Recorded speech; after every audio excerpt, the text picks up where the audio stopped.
There exists an extraordinary phenomenon, Catherine had said, that proves beyond any shadow of a doubt that our traditional views of consciousness are entirely wrong. It's called sudden Savant Syndrome, and the clinical definition is as follows: the abrupt manifestation in a human mind of a unique skill or knowledge that previously was non-existent. She smiled.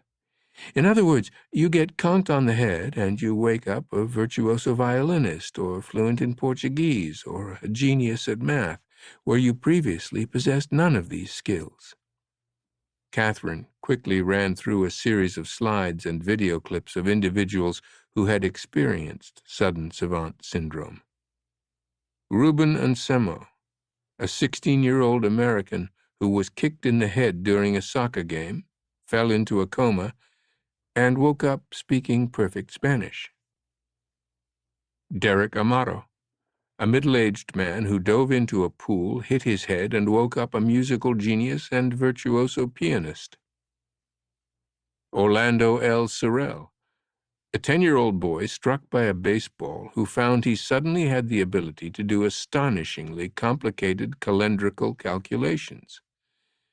The obvious question, Catherine said, is how is this possible?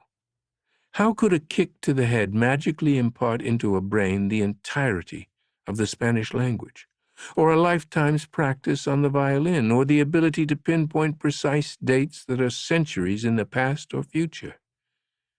The answer is, in our current model of the brain, all of these events are, quite literally, impossible. She motioned to a young man eyeing his phone. Sir, imagine you hurled that phone against the wall, and when you picked it up, your photo gallery contained brand new photos of places you'd never been. Impossible, the man agreed. The golem understood, of course, how this could happen. He understood why cosmic signals got crossed, and clearly so did Catherine Solomon. Then, of course, there's the astonishing tale of Michael Thomas Boatwright. Catherine went on to tell the story of a U.S. Navy vet who was found unconscious in a hotel room and awoke speaking fluent Swedish. He had no recollection of his own life, instead recalling his life as a Swede named Johan Eck.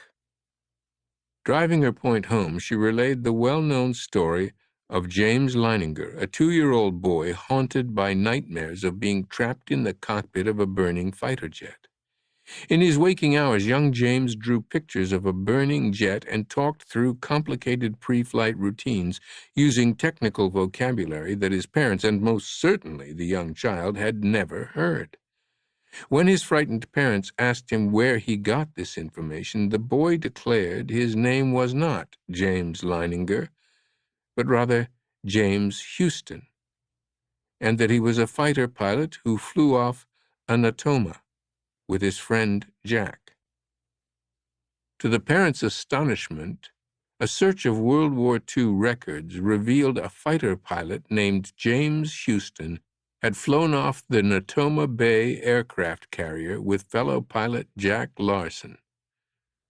Houston had crashed and died, trapped in his burning cockpit. The story only got stranger from there, and it was now the subject of numerous documentaries as well as endless online speculation. These phenomena are inexplicable, but they are real, she continued. They are true anomalies, and they so fundamentally undermine the current model of consciousness that we now find ourselves at a crossroads of human understanding, a juncture where an ever-widening circle of brilliant minds, neuroscientists, physicists, biologists, and philosophers are seeing no choice but to accept the same shocking truth, quite simply that our established scientific views of how the human mind works are no longer adequate.